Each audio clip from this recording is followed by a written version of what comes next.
First of all, what is your reaction to this threat from Beijing that they will retaliate if this law is signed, this bill is signed into law?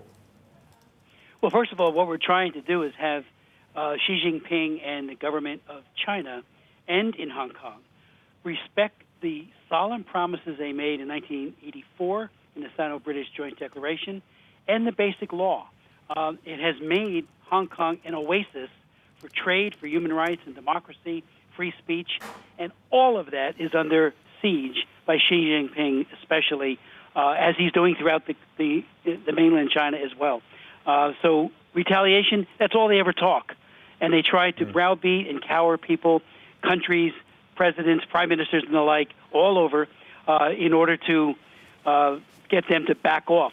We believe that human rights are so elemental and so need of protection, and that's why the students and the young people are out in the streets in Hong Kong virtually every day. This has obviously got bipartisan support in the House and in the Senate as well. What is the next step for this bill, and what are the chances of the president signing off on this, given that he is in these pretty intense trade negotiations now with his counterparts in Beijing? Well, I think, all of this has been self-inflicted by the government in Beijing.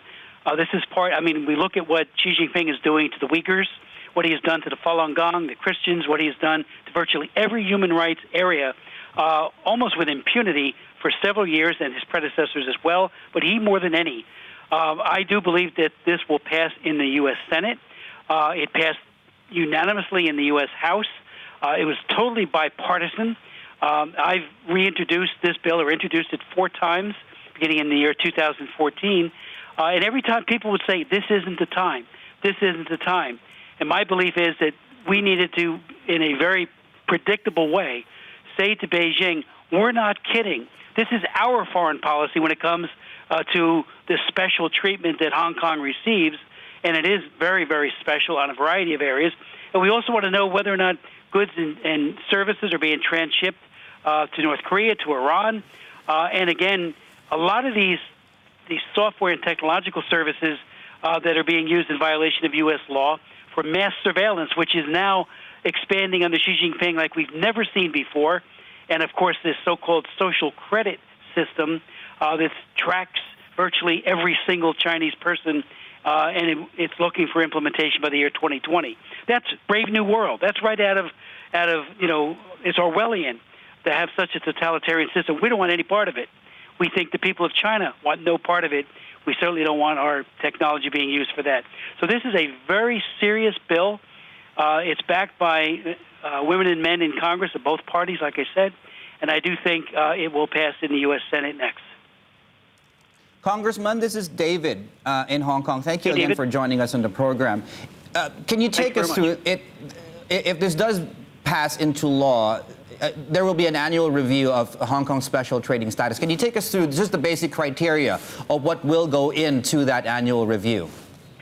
Sure. The backdrop that the Secretary of State will be required to use is the Sino-British Joint Declaration and all of the promises made there, the Basic Law, and the promises made by the Chinese People's Congress back in 1990, before the give back of Hong Kong.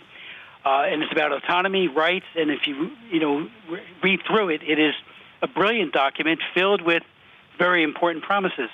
Also, the Universal Declaration of Human Rights and the International Covenant on Civil and Political Rights, 2 UN covenants. Those 4 elements especially will be the backdrop. And then we'll look at every area, including trade, customs, sanctions, and everything else. Right. I guess my other question, just very quickly here, how do you measure that, though? Well, you do it a number of ways. Certainly, our own embassy and consulate and people involved in the diplomatic community will feed into that. People from non-governmental organizations. Every year the State Department puts out the country reports on human rights practices, and it has a variety of sourcing that needs to be checked out and proved to be reliable.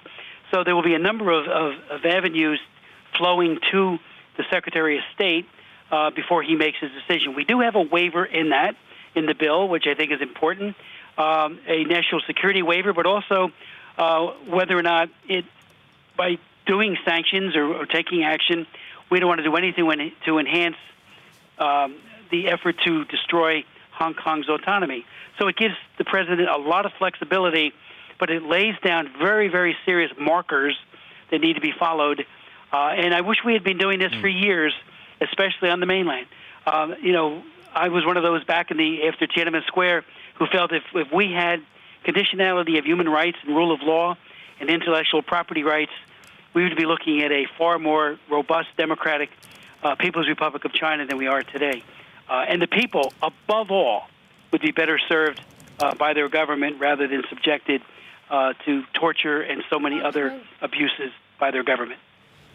Congressman, yes. Are you concerned in any way that this measure, if it does pass, would stir the pot even more on just what U.S. companies and multinational companies are already going through in China? We talk about the NBA controversy here.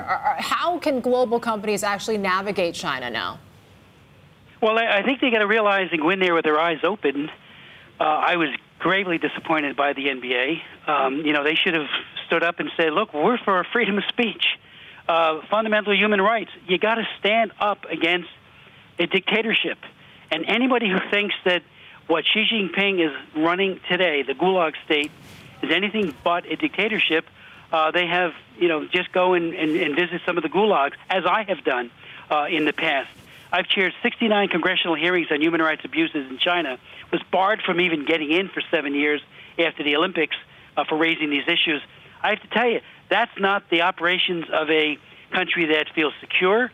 They destroy their own people. And even in his statement the other day, Reuters reported on it, President Xi told leaders in Nepal, anyone attempting to split China, and we're not looking to split China, we want democracy, will be crushed bodies and shattered bones.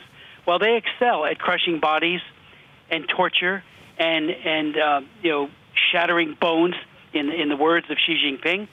People have to realize that and stop this fiction that somehow, it's a world-class government that treats its people well. It treats its people horribly.